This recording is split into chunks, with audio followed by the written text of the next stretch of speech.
Okay, so hari ini apa yang pengen saya sampaikan adalah something yang I don't know how, but this is really happen guys di hidup saya dan memang 2 minggu ke belakang atau bisa dibilang seminggu ke belakang atau maybe 2 months, 2 bulan ini start from 3 bulan, start from November, Desember dan kemudian Januari dan I think ini adalah hal terburuk ya menurut saya bagi saya karena ada satu hal yang terjadi di kehidupan saya. Mama saya sakit dan you know what? Mama saya itu adalah pribadi yang sangat menginspirasi saya terhadap sebuah yang namanya pelayanan di dalam dunia pelayanan. Mama saya adalah sebuah inspirator dalam kehidupan saya. So that once ketika mama jatuh sakit dan kemudian sakitnya itu bukan yang sakit hanya flu biasa atau sinusnya kambuh atau apa, tapi ini menjadi sesuatu hal yang awalnya gagal jantung, kemudian beralih ke gagal ginjal, sekarang sehingga harus cuci darah, dan kemudian kemarin Sabtu yang lalu seminggu sudah, gak kerasa seminggu udah, mama saya masuk ICU dan kemudian itu adalah jujur guys, I don't know about you, tapi saya tahu mungkin ada yang lebih pernah ngerasain lebih parah dari ini. Bahkan even Arim Desember lalu ada yang meninggal anyway.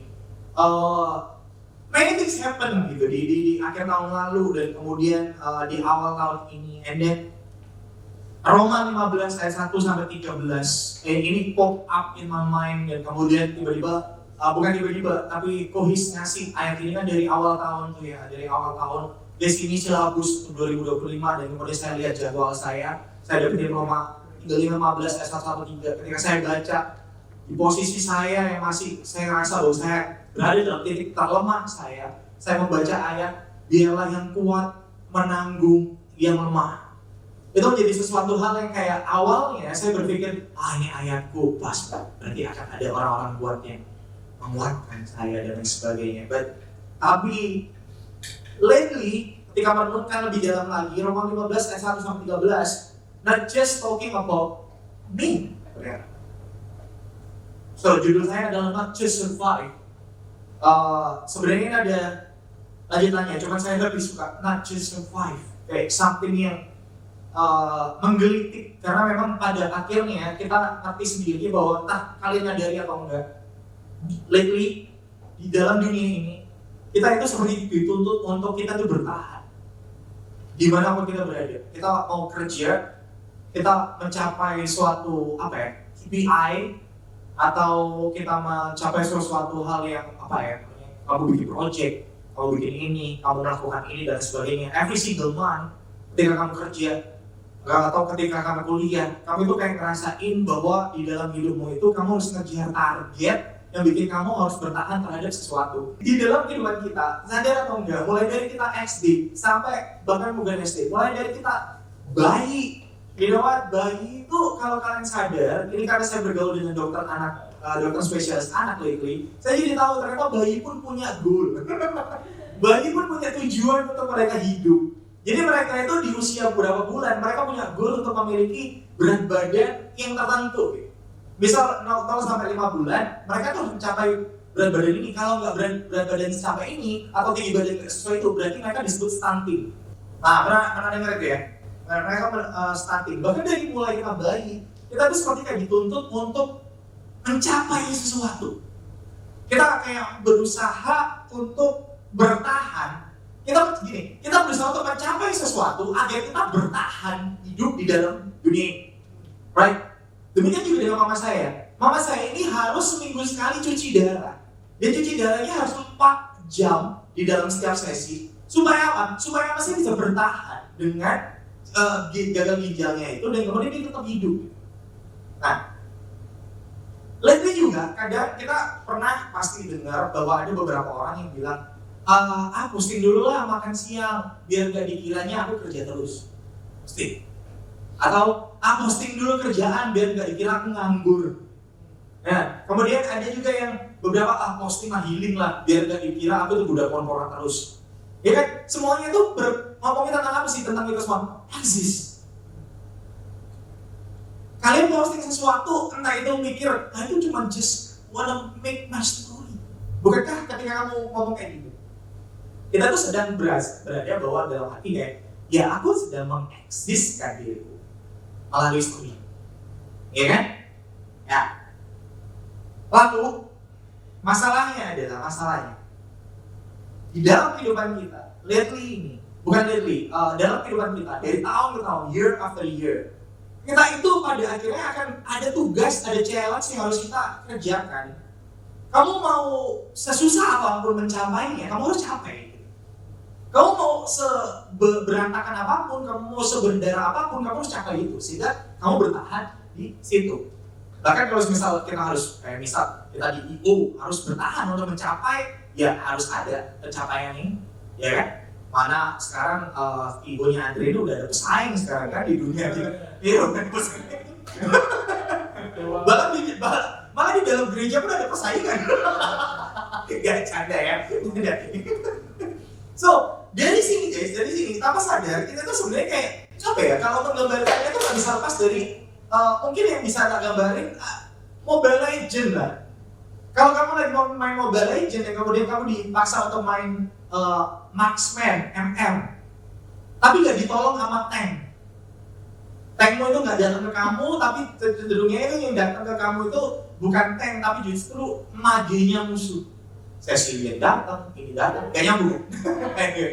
But yang pengen saya gambarin adalah satu, kita ini tanpa sadar kita sedang hidup dalam mode survival mode. Kamu sadar atau enggak? Kita sedang berada dalam satu fase di dalam kehidupannya seperti survival mode. Ketika saya ada di ruang tunggu ICU, itu semuanya sama guys. Jadi nggak ada tempat VIP untuk akhirnya ada expert copotan gitu, nggak ada.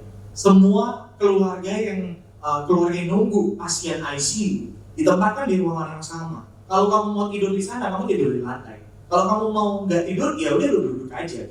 Tapi kalau misalnya kamu tempat yang kamu tidur itu sekarang diambil orang lain, ya udah kamu apa? Ya itu bisa kayak terus-terusan gitu, kayak rebutan ini, rebutan itu. And then satu momen ketika saya nunggu itu, ketika saya berdoa sama Tuhan, saya tiap kali doa saking nggak tahu saya doa apa, saya doanya cuma 3 doa Bapa Kami, guys. Saya ulangi doa Bapa Kami, ulangi doa Bapa Kami dan sebagainya. Karena jujur bukan karena mantra, tetapi ini lebih karena kayak saya nggak tahu mau doa apa lagi. Seakan-akan ketika saya doa, doa aku salah. Namun doa Bapa Kami, setiap kali saya doa Bapa Kami dan sebagainya, tiba-tiba ada panggilan kepada keluarga ini. 5 menit kemudian nangis di luar dan kemudian saya bingung, meninggal. 4 hari 3 malam saya di sana. Palingnya itu ada 5 pasien yang meninggal. Palingnya itu ada 5. Di satu hari itu dirangkap jadi 2 dalam satu hari.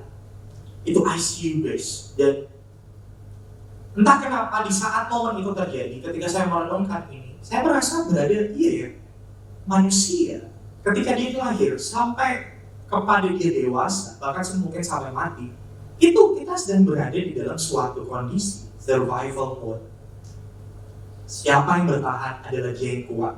Siapa yang bertahan adalah dia yang mencapai sesuatu. Pencapaian kita dan lain sebagainya itu menentukan kamu survive, kamu bertahan atau tidak. Tanpa sadar, kita juga menghidupinya belakangan. Hidup kita hanya bertahan di tengah gempuran tugas, gempuran ganti judul skripsi, gempuran belum lagi nanti tes profesi. Kalau misal kedokteran belum lagi koas ini diambil kayak gimana. Kemudian belum lagi job untuk praktek di mana. Anyway kemarin waktu saya ada di ruang tunggu ICU itu ada adik kelasnya Ferdi. Saya lupa lagi namanya siapa. Juniornya si Ferdi itu dari Wake Up juga. Dia kelilingan dia sendirian yang di farmasi Wake Up. Dia tanyain, oh ada di farmasi Wake Up ya? Oh iya. Lu kenal Felicia Setiawati berarti? Itu teman gereja, bilang. Oh iya, Cifeli. Udah kenal pasti kan. Dia anak kecil gitu, tapi dia pontang-panting kemana-mana. Dia harus nanyain keluarga pasien satu. Saya nggak tahu itu mungkin untuk tugasnya dikasih obat apakah, ini apakah, segala macam. Ya apa gunanya dia melakukan itu selain daripada dia pengen bertahan dan menyelesaikan apa yang harus dia capai, ya kan? Apa kita sadari hidup kita bertahan, hidup kita itu seperti hanya untuk bertahan. Di tengah gempuran, tanpa kita sadar kita ditekan sama dunia, kita ditekan sama segala sesuatu yang terjadi dalam kehidupan kita. Kalau sekalian sadar atau enggak, lama-kelamaan seperti kayak dosa dan dunia ini membawa kita itu tidak lagi menjadi pribadi-pribadi yang memikirkan orang lain, tetapi menjadi pribadi-pribadi yang memikir tentang diri sendiri. Ya aku nggak peduli sih kamu ngapain sih, aku nggak peduli tugasmu sih, tugasmu. Kalau tugasmu nggak selesai, urusan ngomongnya gitu cukup. Tapi yang penting tugasmu selesai, gitu kan? Dan sama halnya dengan kemarin waktu saya ada di ruang tunggu ICU, ketika ada orang lain, ada keluarga yang tiba-tiba dipanggil dan kemudian ini, saya juga berpikir, puji Tuhan, bukan mama. Jahat sih sebenarnya. Jujurnya jahat, karena puji Tuhan bukan mama. Dan saya merasa seperti itu, bagaimana dengan keluarga yang ditinggalkan gitu.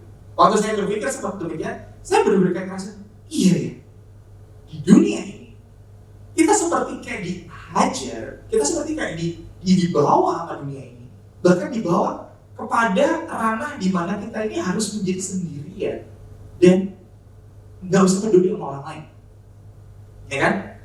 Makin kesini, makin kemana-mana, bukan cuma tuntutan untuk hidup, tapi tuntutan untuk bertahan di dunia yang kita geluti sekarang. Seperti saya bilang tadi, kita dibawa untuk makin egois, kita makin individualis. Kenapa? Kita makin individualis ini? Karena kita coba pikir aja, hidupku aja udah susah, apa yang aku mikirin orang lain? Bener kan? Karena kita berpikir seperti itu, aku yang susah bos, ya ngapain aku mikirin orang lain?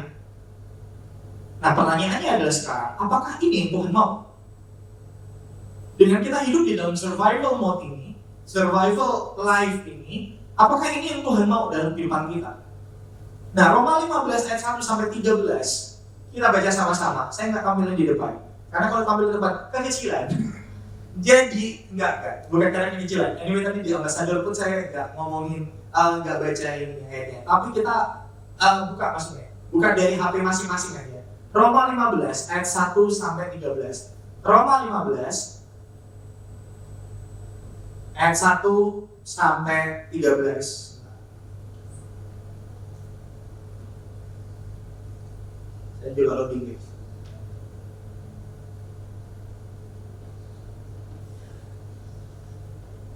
Roma 15 ayat 1 sampai 13 kita baca bareng ya. Saya ganjil dan kalian genap. Oke? Semuanya udah dapat? Oke ya, Roma 15 ayat 1 sampai 13. Orang yang lemah dan orang yang kuat, kita yang kuat wajib menanggung kelemahan orang yang tidak kuat. Dan jangan kita mencari kesenangan kita sendiri. Ayat 2. Setiap orang di antara kita harus mencari kesenangan demi kebaikannya untuk membangunnya. Karena Kristus juga tidak mencari kesenangannya sendiri, tetapi seperti ada tertulis, kata-kata cercaan mereka yang mencerca engkau telah mengenai aku. Segala sesuatu yang ditulis dahulu, lagi tulis untuk hidup raja dan bagi dan penghiburan dari kitab suci. Semoga Allah yang adalah sumber ketekunan dan penghiburan mengaruniakan kerukunan kepada kamu sesuai dengan kehendak Yesus Kristus. Jika dengan satu hati dan satu suara kamu memuliakan Allah Bapa Tuhan kita Yesus Kristus. Sebab itu terimalah satu akan yang lain, sama seperti Kristus juga telah menerima kita untuk kemuliaan Allah. Yang aku maksudkan bahwa Allah Kristus telah menjadi pelayan orang-orang bersurat untuk mengokohkan janji yang telah diberikannya kepada nenek moyang kita, dan untuk memungkinkan bangsa-bangsa supaya mereka memuliakan Allah karena rahmat-Nya, seperti ada tertulis. Sebab itu aku akan memuliakan engkau di antara bangsa-bangsa dan menyanyikan mazmur bagi namamu. Dan selanjutnya bersukacitalah bangsa-bangsa. Dan lagi, pujilah Tuhan hai kamu semua bangsa-bangsa, dan biarlah segala suku bangsa memuji Dia. Dan selanjutnya kata Yesaya, tahun dari pangkal Isai akan bangkit, dan Dia akan bangkit untuk memerintah bangsa-bangsa, dan kepadanya lah bangsa-bangsa akan menaruh.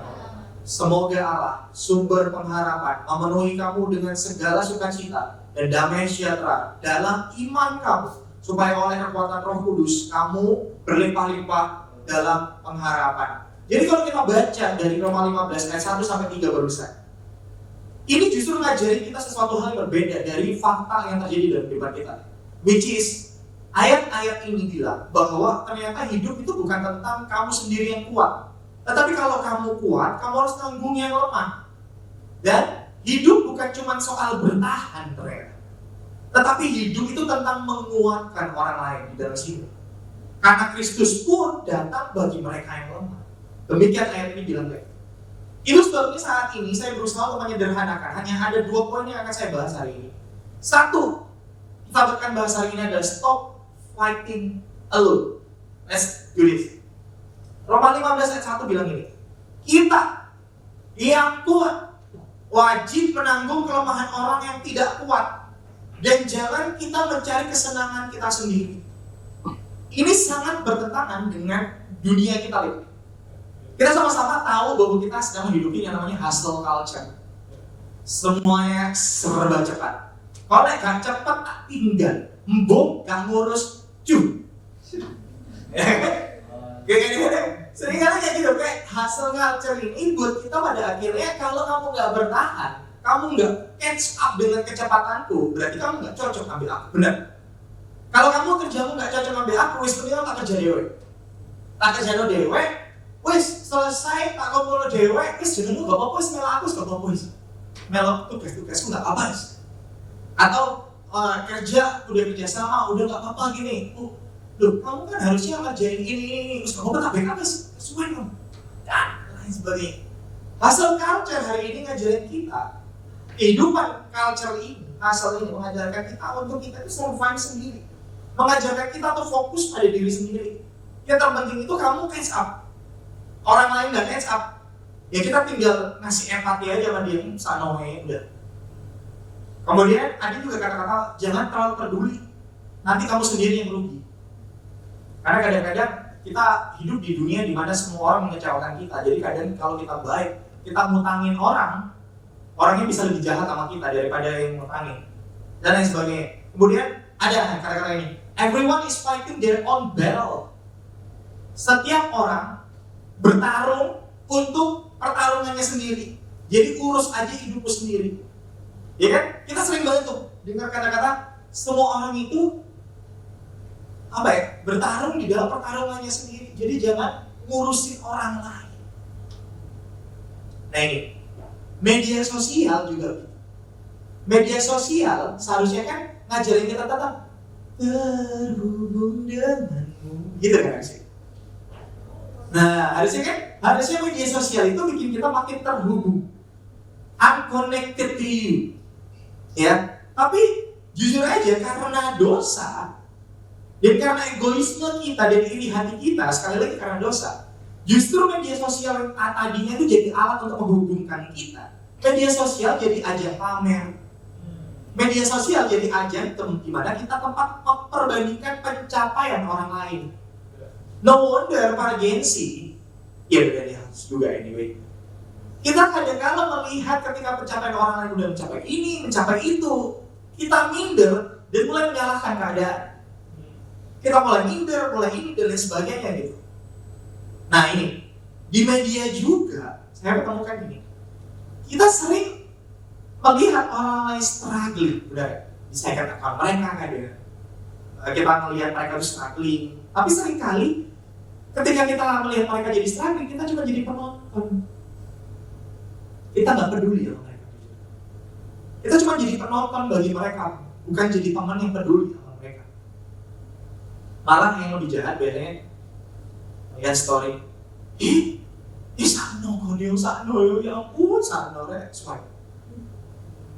Seringkali kita cuma ceritain itu ke mereka, ke orang-orang yang not even itu berhubungan sama teman kita. Kita kayak cerita gitu dong, kemudian kita swipe. Apa ada kepedulian di sana dan kemudian ya lambat laun ya hidup kita gitu-gitu aja gitu. Dan no wonder di era sekarang ini banyak anak muda merasa lonely pada akhirnya. Ketika mereka udah punya follower banyak, di close friend yang dimasukin close friend di Instagram itu 20-an orang, tapi dia nggak punya tempat untuk cerita, ya kan? Banyak anak muda hidup dalam loneliness, anxiety, karena hidup mereka ada si follower, tapi hidup mereka nggak ada support system. Mereka lupa bahwa kehidupan mereka butuh yang namanya support system. Dan ini yang paling miris. Ini yang paling miris, guys. Yang bikin takut itu tau nggak apa? Sekarang itu orang cenderung cuma pengen tahu kamu itu kenapa. Namun mereka nggak mau bantu kamu kalau kamu kenapa-kenapa. Tahu lagi. Sekarang itu orang cuma pengen tahu kamu kenapa. Namun nggak mau bantu kamu waktu kamu kenapa-kenapa. Orang cuma nanyain kamu tentang, kamu kenapa? Oh, sabar ya. That's it. Gak ada pertolongan next, gak ada ini segala macam. Ketika kita udah tahu harus ada yang harus dilakukan, kita cenderung menarik diri. Iya apa iya? Iya. Saya pun demikian. Ini pun kena banget di saya. Karena kalau misal di rumah sakit waktu di ruang tunggu ICU, kata-kata kenapa itu gampang banget. Bu, nunggu siapa di sini? Oh, saya nunggu anak saya. Oh, kenapa Bu? Iya, gagal ginjal. Oh, iya juga itu. Umur berapa? Cuma nanya doang, mau diulik. Tapi nggak ada peduli sama sekali. Jujur itu kena di saya. Waktu di ruang tunggu ICU, saya belajar untuk tidak bertanya kenapa. Karena saya tahu mereka pasti sedang struggle dalam kehidupan mereka. Saya kebetulan waktu di ruang tunggu ICU cuma saya cowok, guys. Yang lainnya ibu-ibu. Gitu, guys. Saya pun ngerasa kayak gitu. Jadi kayak waktu saya berada di dalam kondisi seperti itu, saya belajar untuk tidak bertanya kenapa bisa demikian. Sampai satu ketika, saya masih ingat di hari ketiga mama saya di ICU. Belum ada kabar untuk mama saya keluar atau apapun. Ada satu anak kecil didorong pakai tempat tidur rumah sakit, Saya masih ingat banget rupanya kayak gimana, dikunci di belakang. Anak kecil masih SMP, perawakan masih SMP, dia nggak bisa tidur. Karena kalau tidur dia sesat. Dia duduk, masuk ke ruang ICU lewat, keluarganya datang masuk. Bukan saya yang nanya kenapa, tapi saya tetap kepo. Tapi orang lain nanya tuh, kenapa Bu? Usia berapa anaknya? Masih SMP guys, kelas 1. Tapi udah gagal ginjal. Karena kalian tahu minum apa? Minum susu kemasan every single day. I wanna tell you, stop. Kalau kalian suka ngelakuin itu, stop. Mari kita minum air putih saja, benar Chandra. Minum air putih saja. Kita ada sebuah keputusan yang bagus banget kalau misalnya kita benar-benar minum air putih aja, guys. Itu kita menyesuaikan yang barusan. Yang minum tiap hari kecenderungan kayak gitu, tanpa minum air putih. Mamanya awalnya kalian tahu, mamanya bilang, ya awalnya ya saya seneng ya karena anak saya suka minum susu. Ternyata ginjalnya nggak kuat menerima gula terus. Susu penuh gula. Gulanya, pengawetnya dan lain sebagainya, ginjal nggak. Oke, bayangin anak SMP punya gejala yang sama dengan mama saya usia 67 tahun. Dia punya gejala yang sama, dia penyakit yang sama. Miris banget. Nah, dari situ saya belajar untuk saya nggak nanya kepada orang lain. Kenapa? Karena saya tahu mereka suka. Besok ketika kalian datang di malam itu, jujur saya merasa diberkati banget ketika kalian datang ke bulan banyak banget. Kemudian kalian bawa makanan banyak itu. Awalnya saya kan berpikir, guys, ini nggak tahu naruh di mana. Tapi ketika saya ada di sana, saya tahu ternyata gak semua orang seperti saya dikunjungi orang. Gak semua orang seperti saya, ada orang yang peduli untuk akhirnya kamu dari sana, ini buat kamu Kak, dan buat makan kamu gak boleh sakit. Yang lain gak kayak gitu guys. Yang lain itu ada ibu-ibu, mereka itu terpaksa nungguin mantunya karena anaknya harus kerja. Gak ada yang nungguin mantunya, mertuanya nungguin, udah tua, usianya sama kayak mama saya aja. Apa yang saya lakuin? Saya bagi itu roti kalian. Bu, enggak, ada roti nih. Ada roti bu, ada roti ini nih, makan. Alhasil kita saling sapa akhirnya. Sapa kamu? Masih bagus ya di sini. Enggak. Maksudnya itu ketika kami akhirnya saling peduli gitu. Satu-satu sama lain saling peduli, saling tukar-tukar makanan. Sekalipun saya tahu mungkin makanan yang dari mereka itu gak sebanyak apa yang saya dapetin gitu. Akhirnya roti kalian dinikmati sama mereka semua, dinikmati sama mereka. Nah, dari situ saya belajar, jangan nanya kenapa, tapi hadirlah bagi mereka. Itu sangat penting banget. Kenapa? Tahu gak sih gini? Kalau kita cuma cenderung pengen tahu kenapa, dan kemudian ketika kita harus melakukan sesuatu, ketika dia kenapa, you know what? Gak kaget kalau misal kecenderungan ini bikin kita akhirnya di gereja pun kita sering melihat ada orang-orang yang pura-pura kuat dan susah untuk terbuka. Karena seringkali banyak orang cuma pengen kepo kamu itu kenapa, tapi gak mau terlibat ketika mereka udah tahu kamu kenapa. Ini teguran bagi saya sendiri, saudara. Guys, ini teguran bagi saya sendiri karena pada akhirnya ketika kita di gereja pun kita no wonder kita melihat ada orang-orang yang pura-pura kuat. Gimana kabar? Wah, padahal nggak tahu besok mau makan apa. Aku nggak apa-apa. Padahal tiap malam dia nangis. Pura-pura kuat dan takut terbuka. Jangan-jangan ketika ada orang takut terbuka sama kita, jangan-jangan kita yang salah loh. Jangan-jangan ketika mereka terbuka, kita yang nggak pantas untuk menjadi tempat untuk mereka terbuka. Ini kena banget saya. Sumpah ini kena banget saya. Karena mau sadar atau enggak, dosa membuat kita pada akhirnya, membuat kita manusia ini jadi individual. Dosa itu membuat kita itu manusia itu terpisah satu sama lain. Kita cuma pengen tahu orang itu kenapa, tapi kita nggak peduli sebenarnya dengan mereka. Kita cuma pengen tahu, nunjukin kepada mereka bahwa empati. Tapi kalau misalnya nggak ada no action, itu bukan empati, itu bukan simpati dan sebagainya. Jujur aja, dosa membuat manusia terpisah, dosa membuat manusia berpikir tentang apa yang enak buat dirinya sendiri. Tapi jujur, dari sini pun saya belajar, dari poin 1 ini saya belajar bahwa sekalipun dosa membuat manusia individual, dosa membuat manusia terpisah, egoisme kita, rasa nyaman kita untuk tidak diganggu sama orang lain membuat kita berpikir tentang diri kita sendiri. Tapi pada akhirnya kita tahu dari ayat ini bahwa Kristus satu-satunya pribadi yang menyatukan kita. Pada akhirnya alasan kita untuk peduli sama orang lain dan bekerja buat orang lain itu bukan tentang aku pernah ditolong sama dia, bukan. Tapi tentang Kristus ngelakuin apa ketika Kristus jadi temannya orang ini. Kita harus seperti apa? Dan Kristus adalah pribadi yang menyatukan, membuat kita yang harusnya dipisah-pisahkan oleh dosa, kita bertemu dengan keluarga yang baru. Saya masih ingat waktu kami saling cerita. Cowok-cowok itu kalau ngumpul juga cerita, guys. Itu cowok cerita. Chandra ini setahun yang lalu.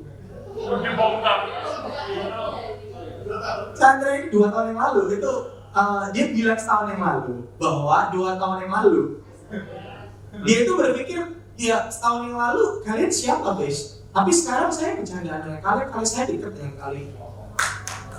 Chandra. Pada akhirnya kita bisa menemukan. Kenapa harus ada dia sih? Pada akhirnya kita bisa menemukan bahwa Kristus jadi satu-satunya penghubung kita. Benar nggak? Kita harus sadar nih bahwa kita yang harusnya terpisah karena dosa, karena egoisme tadi, kita bertemu dengan satu keluarga baru. So kalau misal kalian orang-orang baru, jangan narik diri. Deket. Chandra ini introvert, guys, tapi dia bisa connect sama kita. Yang extrovert parah ini. Doi bener, banget. Jadi kalau kalian mau join sama kita, join, please. Jangan minder, beneran. Kalau kami adalah pribadi-pribadi yang tidak engage kalian duluan, bukan karena kami sombong. Kami goblok aja. Kami goblok, kami seringkali nggak peka. Kita nggak peka, kamu kenapa? Serius. Kadang-kadang kita itu nggak sadar bahwa kita dipanggil dalam Kristus itu untuk menjadi keluarga yang baru. Dan ketika once kamu ada di tengah-tengah kami, kamu harusnya nggak ngerasa sendirian lagi. Dan kalau kamu sekarang ngerasa sendirian, please help us untuk masuk lagi dalam kehidupan kalian. Every one of you, siapapun kalian. Gak terkecuali David yang mungkin ternyata tiba-tiba sakit hati. Ya kan? I don't know why. Tapi hari ini saya senang banget karena kita sedikit. Sorry guys. Aku lagi WA sih. Sorry banget guys, tapi aku happy Paul. Makanya ketika happy Paul. Tapi ketika tadi waktu aku nyembah, aku tadi waktu mempertimbangkan lagi mau nyanyi lagu baru nggak ya? Lagu lagi nggak ya? Ntar ini gimana ya? Nggak usah, ntar nggak ada yang Eva gitu. Nggak ada yang Eva nyanyi ya. Gitu guys. Karena pada akhirnya kita tahu bahwa kenapa kita ada di tempat ini. Coba, Kristus. Karena Kristus guys, kita ada di tempat ini untuk akhirnya kita ketemu lagi dengan keluarga yang baru. Daniel Teja. Dia punya alasan untuk sore ini mungkin ke tempat lain bukan ke tempat kita. Beneran. Daniel Teja, bayangin dia dari Bali. Kalau dia di Surabaya dia datang ke kita. Daniel Teja ini pernah bilang satu kali, aku nyesel sih ikut 1.0, bener nggak? Dia pernah bilang, Daniel Teja pun ngasih catatan banyak sama kita waktu dia pulang. Bener nggak, Bang? Bener nggak, Andre? Dia ngasih catatan sama kita, kami Homester kasih catatan sama dia. Tapi toh dia balik sih, kenapa? Karena ini saya percaya, once kita berada di dalam satu tubuh Kristus yang mati buat kita dan kita tahu bahwa kita ada di sini, just for the sake of Kristus mati buat kita. Seharusnya kita melihat orang lain bukan lagi menjadi pribadi yang, aku gak kenal. Tapi aku adalah satu keluarga, kita sama-sama. Jujur guys, saya sedikit terharu sebenarnya waktu saya baca beberapa message dari orang yang bilang, aduh nih apa mama, ojo sungkan like ngomong like butuh apa-apa.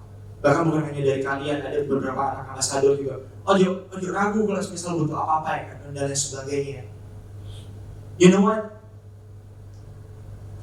Kadangkala kita tidak menyadari ini, bahwa ketika Kristus memanggil kita, dia memanggil kita secara korporat, dia menyelamatkan kita secara personal, iya. Tapi kamu tidak dipanggil untuk menjadi pribadi sendiri-sendiri. Tetapi kita dipanggil untuk menjadi satu kesatuan tubuh Kristus. Untuk dikasih tahu, untuk dikasih nama kasih community of faith. And you know what? Community of faith ini di Jumat awal-awal, community of faith ini yang kemana-mana sebarengan, kemana-mana seru sendiri. Akhirnya orang lain di Korintus kalau nggak salah baru bilang, mereka siapa sih? Kayak seru banget. Oh, biasa orang-orang Kristen. Itu kan awal mula jemaat mula disebut Kristen itu dari orang lain, mereka disebut orang-orang Kristen. Itu yang terjadi sebenarnya. Harusnya community of faith itu harusnya menjadi sebuah keluarga baru, keluarga kecil di sana, yang pada akhirnya gak memperdulikan budaya luar seperti apa, masa lalu seperti apa. Once kamu ada di tempat ini, kamu keluarga. Itu yang harusnya ada di gereja. Kamu gak lagi sendirian, namun karena Kristus kamu punya keluarga baru di tempat ini. Karena Kristus pun datang ke dunia, gak hidup untuk dirinya sendiri. Roma 15 ayat 3 jelas banget itu mah tadi. Yesus bisa aja datang, kemudian dia datang menghukum kita yang berdosa dan tinggalin kita. Bisa aja Kristus datang itu kayak Yunus datang ke Niniwe. Dia datang ke dunia, kemudian 3 hari lagi ya, lu tunggal balik nih. Enggak. Kristus malah bicara yang berbeda. Dalam runtuhkan bait Allah ini dalam 3 hari akan dibangun kembali. Dia ngomongin apa? Tentang dirinya. Dia bukan ngomongin tentang kehancuran dunia, tetapi ketika dia datang, dia ngomongin tentang kehancuran dirinya demi dunia. Ini yang menarik sekali. Kristus bisa aja datang menghukum kita yang berdosa dan ninggalin kita, tapi dia memilih untuk mengorbankan dirinya dan menanggung kelemahan kita. Kalau ngomongin yang kuat menanggung yang lemah, bukankah Kristus yang paling kuat di antara kita? Bukankah Kristus adalah yang sulung di antara kita? Dan yang paling sulung ini mengambil kewajiban yang seharusnya kita tanggung. Kelemahan kita, anxiety kita, capeknya kita, dalam titik rendahnya kita. Kristus ambil itu semua. Di Taman Getsemani, dia depresi sendirian. Dia ajak teman-temannya, berjaga-jagalah dengan aku, sebab aku mau berdoa. Ditinggal sebentar, tidur. Dia berpeluh darah, balik lagi, tidur lagi. Sampai akhirnya dia ditangkap. Dan kita tahu sendiri bahwa semua hal tekanan dalam hidup, desperate dan sebagainya, Kristus alami di dalam Getsemani. Kristus alami di Via Dolorosa. Ditolak, dia ditolak sama Petrus. Loh, Petrus itu siapa? Petrus itu murid yang sebenarnya gak layak jadi murid. Dipilih sama Kristus. Ikut aku, kamu akan jadi penjala manusia. Loh, Kristus lebih pilih dia. Tapi once ketika Kristus disiksa di depan matanya, dia ngomong, aku gak kenal sama dia. Itu sama kayak kamu udah ngutangin anak puluhan juta, ketika ditanya, kamu kenal sama dia? Enggak. Ketika kamu susah, dia gak ada buat kamu. Itu Kristus. Dia berkorban untuk gantikan kita. That's why ini. Kalau kita tahu bahwa ada ribuan tahun yang lalu ada pribadi berkorban buat kita, jangan nyerah di hidup yang sekarang. Kita gak boleh nyerah karena dia berkorban gantikan kamu. Karena dia berkorban gantikan kamu, maka hidupmu pasti ada pengharapan. Dan kalau dia disalib bagi kamu, maka pengharapanmu harus bangkit bersama ketika dia bangkit. Ketika dia disalib dan kita percaya bahwa dia disalib, maka kita harusnya tahu bahwa ketika dia mati di sana, berarti pengharapan kita akan hidup bersama dengan dia. That's it. Faktanya, Yesus datang untuk menguatkan yang lain, menyembuhkan yang lain, menyelamatkan yang lain. Lantas kenapa kita yang ditebus dan ditanggung dosa kita oleh Kristus, kita malah sibuk bertahan untuk hidup itu sendiri? Kita yang tadinya Kristus yang tidak egois itu menguatkan kita, menyembuhkan kita, menyelamatkan kita. Ketika kita sudah berhidup karena kita hidup karena Kristus, tiba-tiba ada orang lain yang susah, kita hidup bagi diri kita sendiri dan gak nolong orang lain. Itu sebabnya guys, ini yang saya catat di sini adalah kita butuh yang namanya membangun komunitas yang menguatkan. Kita butuh untuk jadi pribadi-pribadi yang turut ikut ambil bagian dalam membangun komunitas yang menguatkan. Jangan cuma cari teman yang asik, ini penekanan. Jangan cuma cari teman yang asik, tapi cari teman-teman yang bikin kamu bertumbuh. Kamu bisa bikin komunitas bertumbuh itu jadi asik, bisa. Tapi kamu gak akan pernah bisa bikin temanmu yang asik itu jadi bertumbuh. Yang asik belum tentu bertumbuh, tapi bertumbuh bisa bikin asik. Saya kalau berkumpul dengan dokter-dokter anak ini, mereka itu kan kalau misal live dan sebagainya, saya kan kadang-kadang nonton gitu mah. Kemudian ada beberapa materi-materi mereka. You know what? Dalam kasus anak kecil itu aja, pertumbuhan itu adalah sesuatu hal yang bagus. Jadi kayak kalau misal anaknya tidak bertumbuh, itu kan sesuatu hal yang berita buruk bagi orang tuanya. Sama. Kalau misal seorang bunda, seorang halo bunda, gitu. Seorang bunda ini, ibu-ibu, kalau ngelihat anaknya, udah seru kok dia main sendiri sama HP-nya, udah biarin aja sepanjang hari, asik tapi gak bertumbuh. Beda, adik taruh HP,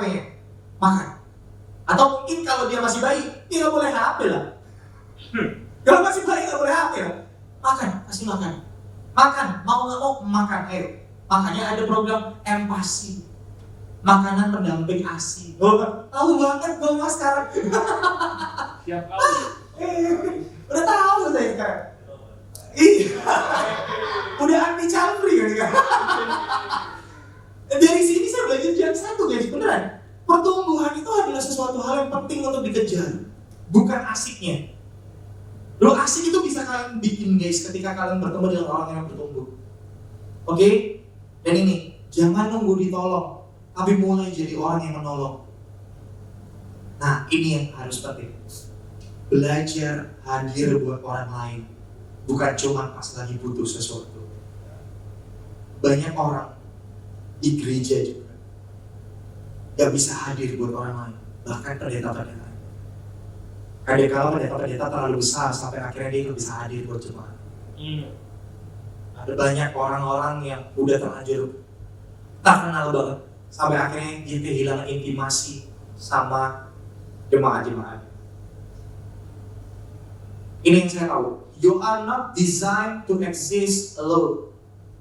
You are not designed to exist alone. The Christian life is not a solo adventure, guys. Christian life is more like a community of faith. Ini bukan tentang solo adventure. Kamu suka solo traveling, terserah. Saya pun. Tapi lebih suka Jogja sih. Beda. Kalau kalian suka solo traveling, terserah. Tapi hidup kita bukan tentang solo adventure. It's about community of faith. Kalian berjalan bersama-sama di dalam iman bersama-sama. Kamu gak diciptakan untuk hidup sendirian. Hidup Kristen itu bukan tentang perjalanan sendirian, tetapi itu adalah perjalanan bersama-sama komunitas di dalam iman bersama dengan Kristus. Itu sebabnya di poin yang kedua saya bilang, hope is found in community. Atau bisa saya lengkapi, hope is found in community, not in loneliness. Roma 15 ayat 8 sampai 13 itu jelas banget jelasin sama kita. Tapi saya poin di ayat 13 aja. Semoga Allah, sumber pengharapan, memenuhi kamu dengan segala sukacita dan damai sejahtera dalam iman kamu, supaya oleh kekuatan Roh Kudus kamu berlimpah-limpah dalam pengharapan. Kamu gak bisa hidup sendiri. Kamu sadar atau enggak? Setiap kali kamu memutuskan hidup sendirian, ini justru membuat kamu lemah dalam pengharapan. Karena ketika kita jalan sendiri, kita jadi gampang kehilangan harapan. Kalau di dalam gym itu guys, buat yang belum pernah nge-gym, coba bayangkan bersama-sama.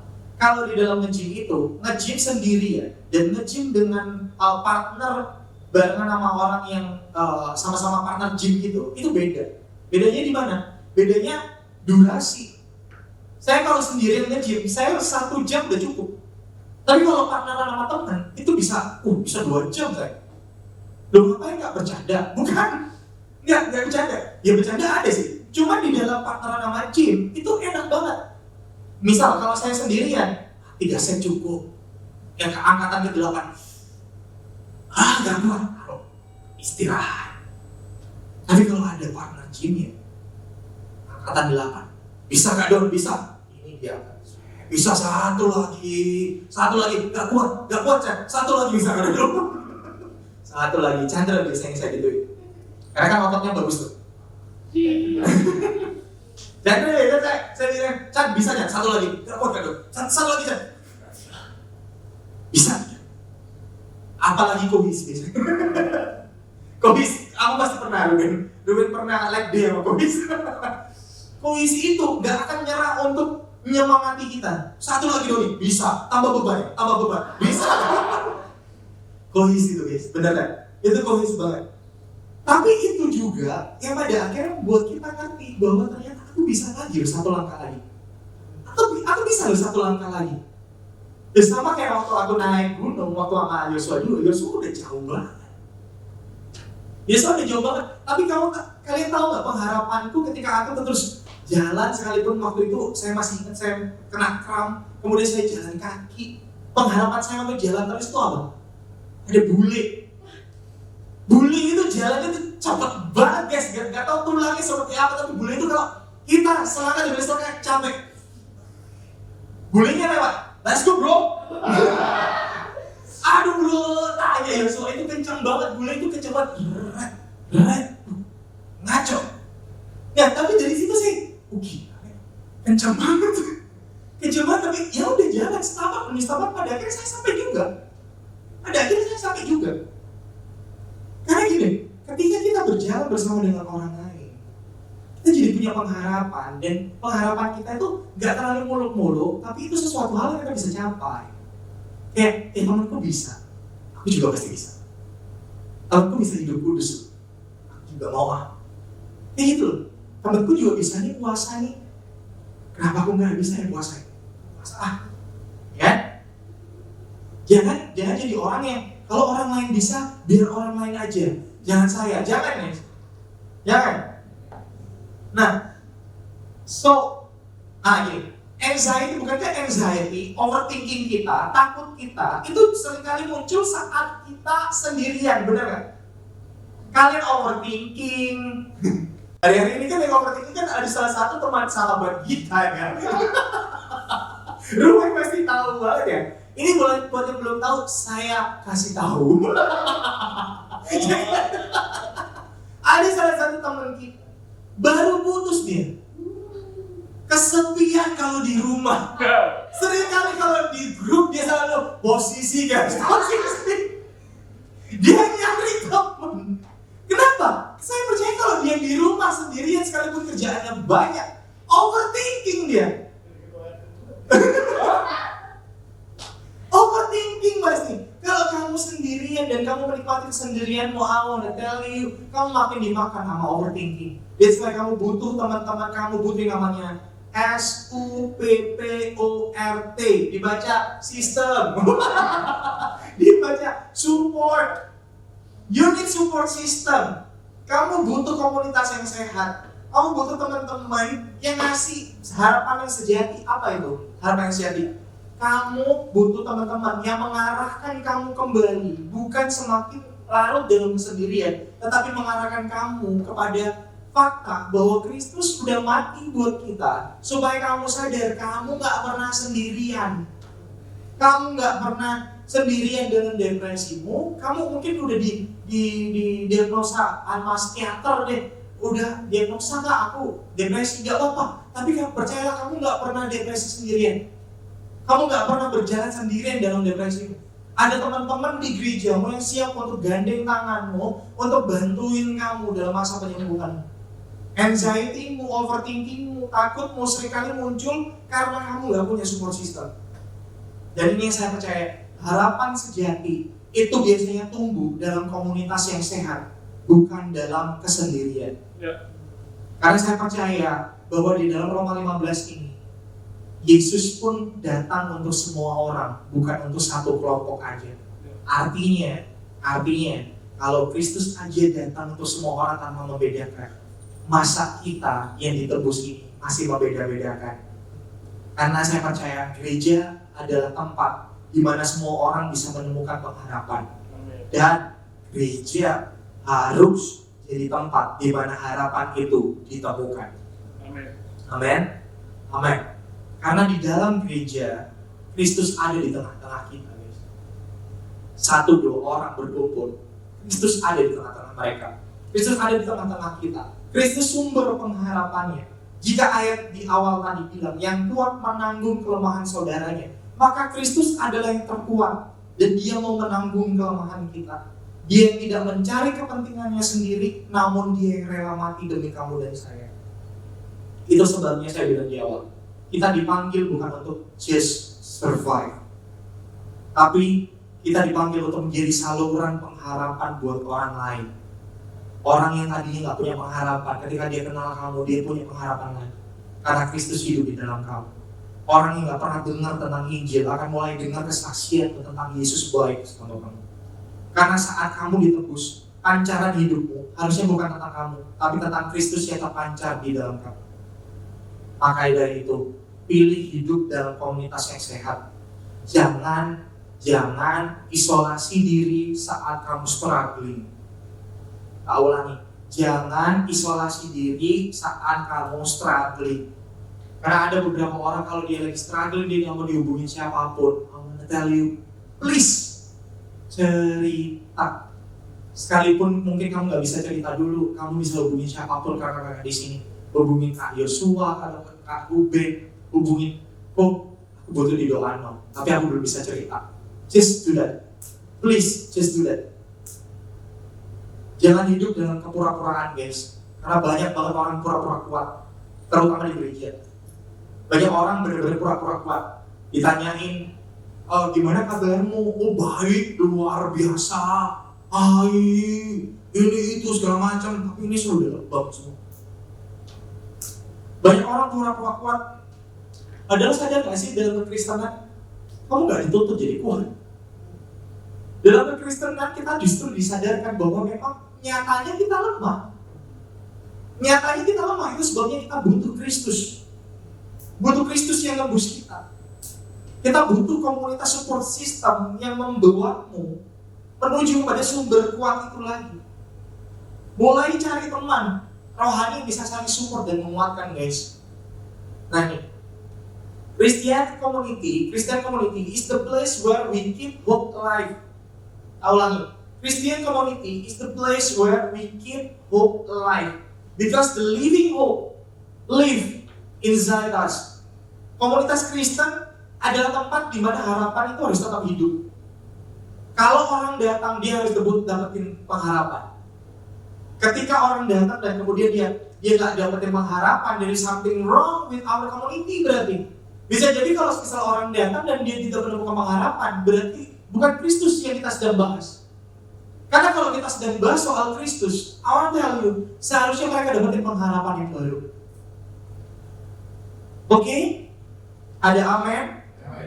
Amin. Roma 15 ayat 3 bilang ini, karena Kristus juga tidak mencari kesenangannya sendiri, tetapi seperti ada tertulis, kata-kata cercakan mereka yang mencerca engkau telah mengenai aku. Yesus itu adalah penggenapan harapan hidup kita, guys. Karena di kayu salib, dia dapetin cercaan itu. Dia dicerca, dia dihina, supaya bukan kita yang tersakiti, namun Kristus yang tanggung semuanya. Dia rela dihina, dia rela ditolak, dia menderita bagi kita yang lemah, supaya kamu yang lemah tahu bahwa kamu, sekalipun kamu lemah, sekalipun kamu sering mengejar dalam dosa, ada Kristus yang tetap terima kamu padanya. Ada Kristus yang mencintai kamu. Sebab Kristus adalah pengharapan, penggenapan harapan hidup kita. Di kayu salib dia dihina, dicerca, tapi dia gak nyerah dalam hidup kita. That's why hari ini susah hidupmu, it's okay. Hidupmu susah, it's okay. Kamu sudah mengalami beban yang begitu berat, it's okay. Di kayu salib, Kristus pernah berpikir tentang. Di kayu salib, Kristus pernah mendapatkan yang namanya cercaan, hinaan, supaya ketika kamu hidup sekarang di dalam Dia, cercaan itu tidak menyakitimu. Justru di dalam cercaan itu kamu tahu, aku hidup hanya untuk Kristus. That's why aku gak akan sakit hati, sebab tugasku di dalam Kristus cuma satu, mengasihi orang lain. Hari ini guys, Tuhan ngajak kita untuk berhenti hidup dalam survival mode. Berhenti hidup sendirian. Berhenti hidup sendirian. Jangan bertahan hidup sendirian. Hidup kita dipanggil untuk support orang lain. Karena dari Kristus kita melihat teladan sejati bahwa hidup bukan tentang diri kita sendiri, namun tentang bagaimana kita jadi berkat buat orang lain. Karena ini yang saya percaya guys, di saat kita jadi saluran berkat, percayalah Dia pun memberkati kita. Amin.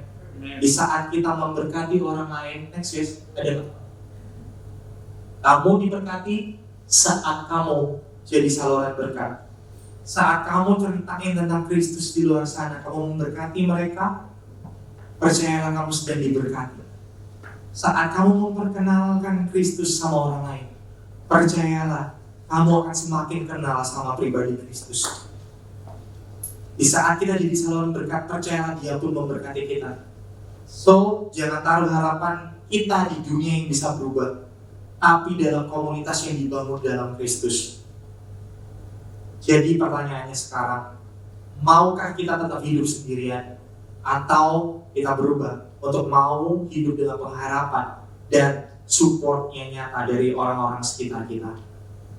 Saya tahu kita sendirian, kita sedikit, justru karena kita sedikit, mari kita tundukkan kepala, kita berdoa lebih dalam, supaya kita menghidupi ini. Karena hidup bukan sekedar bertahan, tapi hidup itu berjalan bersama-sama. Ulangi, hidup bukan sekedar bertahan, tapi hidup itu berjalan bersama-sama. Tundukkan kepala kita, kita berdoa.